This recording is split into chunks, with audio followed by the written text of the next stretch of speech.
नमस्ते।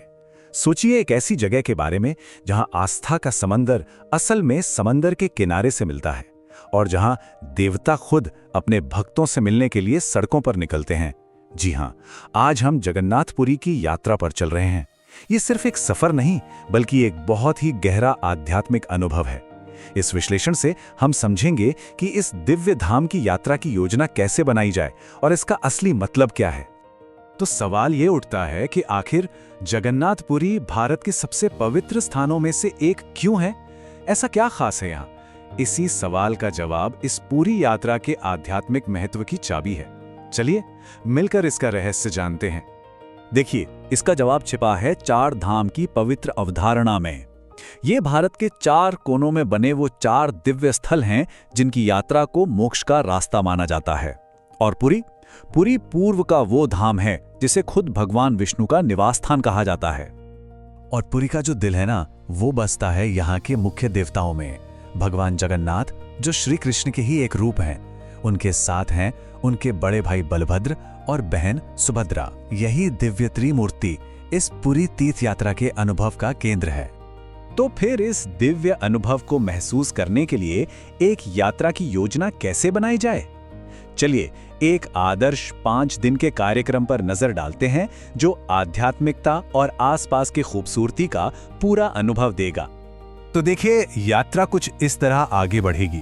पहला दिन होगा पुरी पहुंचने और शांत समंदर के किनारे सूर्यास्त देखने का। दूसरा दिन पूरी तरह से मंदिर दर्शन और महाप्रसाद के दिव्य अनुभव के लिए होगा। इसके बाद हम कोणार्क की वास्तुकला देखेंगे, चिल्का झील की प्राकृतिक सुंदरता का मजा लेंगे और 5वें दिन आखिरी दर्शन के साथ इस सफर को पूरा करेंगे। ये एक बहुत ही संतुलित यात्रा कार्यक्रम है। चलिए अब इस यात्रा के सबसे मुख्य, सबसे अहम अनुभव पर ध्यान देते हैं, यानी दूसरे दिन होने वाले मुख्य मंदिर के दर्शन पर। यहाँ जो चीज सबसे पहले हैरान करती है वो है इस मंदिर की भव्यता। इसका मुख्य शिखर 214 फीट ऊंचा है, मतलब करीब 20 मंजिला इमारत जितना ऊंचा।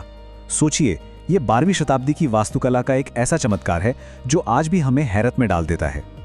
देखिए, भगवान के दर्शन सिर्फ उन्हें देखना भर नहीं है, बल्कि एक पूरी पवित्र प्रक्रिया है। इसकी तैयारी सुबह सुबह ब्रह्म मुहूर्त में उठने से शुरू होती है।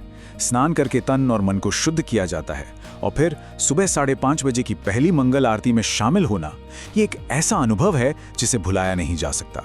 और इस पूरे अनुष्ठान का समापन होता है पवित्र महाप्रसाद ग्रहण करके। अच्छा, मंदिर में दर्शन के लिए 2 तरह के विकल्प मिलते हैं। एक है सामान्य दर्शन, जिसकी लागत 100 रुपए है, और दूसरा है विशेष दर्शन, जो 250 रुपए का है। इसमें मुख्य द्वार से देवताओं को और करीब से देखने का मौका मिलता है। और महाप्रसाद, इसका अनुभव तो अपने आप में बिल्कुल अनोखा है। मंदिर के आनंद बाजार में, जिसे दुनिया की सबसे बड़ी खुली रसोई कहा जाता है, पकाया गया भोजन पहले भगवान को चढ़ाया जाता है और फिर जब ये प्रसाद भक्तों में बंटता है तो वो सिर्फ भोजन नहीं रहता, वो साक्षात आशीर्वाद बन जाता है। ठीक है, तो मुख्य मंदिर के दर्शन तो हो गए। अब चलिए मंदिर से थोड़ा आगे बढ़ते हैं और देखते हैं कि पुरी के आसपास और कौन सी खास सांस्कृतिक और प्राकृतिक जगह हैं जो इस यात्रा को और भी यादगार बना देती हैं। ये यात्रा सिर्फ मुख्य मंदिर तक ही नहीं है। यहाँ से आप जा सकते हैं कोणार्क के सूर्य मंदिर, जो अपनी अद्भुत पत्थर की नक्काशी के लिए एक यूनेस्को वर्ल्ड हेरिटेज साइट है, या फिर एशिया की सबसे बड़ी खारे पानी की झील चिल्का में डॉल्फिन देख सकते हैं। साथ ही गुंडिचा मंदिर और चंद्रभागा बीच भी देखने लायक जगह हैं। अब अपनी यात्रा की प्लानिंग करते समय ये जानना बहुत जरूरी है कि कहाँ पहुँचने में कितना वक्त लगता है। जैसा कि इस चार्ट में दिख रहा है, पुरी से कोणार्क पहुंचने में करीब 1 घंटा, चिल्का झील तक 1.5 घंटे और भुवनेश्वर एयरपोर्ट तक लगभग 2 घंटे का सफर है। अब आते हैं कुछ बहुत ही प्रैक्टिकल चीजों पर। अगर इस यात्रा पर जाने का मन बना रहे हैं तो ये जानकारी बहुत काम आने वाली है। इसे अपनी यात्रा की एक जरूरी गाइड समझ सकते हैं। किसी भी यात्रा के लिए बजट सबसे जरूरी होता है। ये टेबल 5 दिन की यात्रा के खर्च का एक अंदाजा देती है।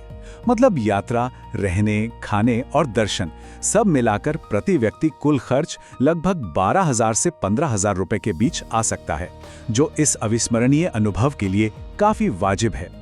किसी भी पवित्र स्थान पर कुछ नियमों का पालन करना बहुत जरूरी होता है।